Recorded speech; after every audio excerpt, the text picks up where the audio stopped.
자, HE vs MBT. HE면 뭐 고폭탄 말하는 거 아닌가? 자, MBT 봅시다. 고랭크 전투에서도 주로 날탄을 사용하지만 고폭탄을 사용하는 경우도 있다. 대공사격이나 보병 전투 차량이죠. IFV 했던 것 같이 경장갑 차량들에게는 고폭이 좋다. MBT에게도 사용될 수도 있답니다. MBT에 고폭 써도 킬 나올 수도 있죠. 봅시다.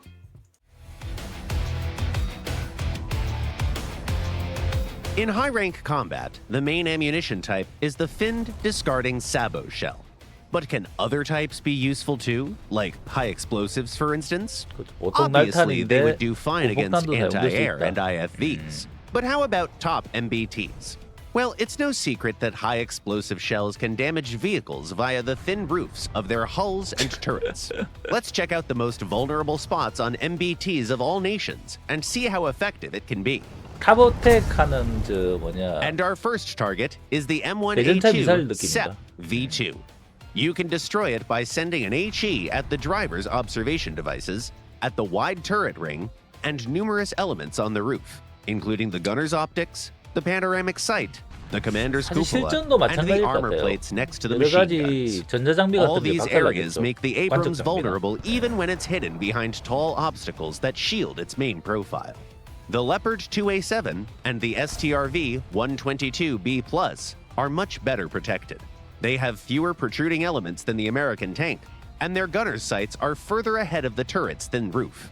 Their weak spots are their observation devices, machine guns, and some protruding armor elements. Breaching their hull roof or turret ring is a very tricky task. The driver's observation devices can be hit, but if a shell lands here, it only knocks out a single crew member. The T-90 and the T-80 BVM show a stark contrast to the previous machines. They can be easily damaged via their hull roofs, but their turrets are almost invincible thanks to thick armor and numerous blocks of reactive armor. These tanks should have no trouble using shelters that leave their observation devices and machine guns exposed. The Challenger 2E and the Ariete AMV have similar results. The sights of their gunners can hold hits well, but other protruding elements, including the turret roof armor plate, are vulnerable to HEs. The Challenger's hull roof is shielded by the turret's front, so its only vulnerability is the area around the driver's hatch. The Type 10 and the ZTZ-99A can't boast good resistance to high explosives. The turret roof can be breached by hitting almost any prominent element. The hull roof is doing just as poorly. The turret ring is basically one big vulnerability.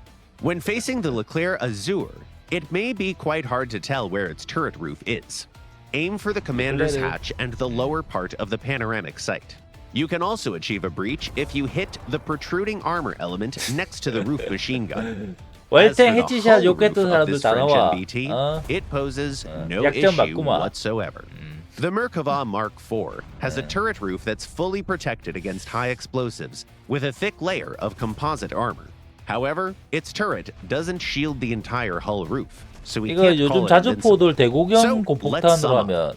Is it wise to use high explosives as main shells on top tanks? Of course not. But having a few on your racks might be handy.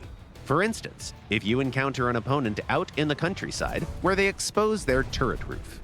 Also, keep in mind that other types of ammo have a high explosive fragmentation effect, like heat rounds. That's why almost every high-rank tank has a useful auxiliary shell in its arsenal. And what high explosive shells are your favorite? Tell us in the comments. And see you in our next video. K9.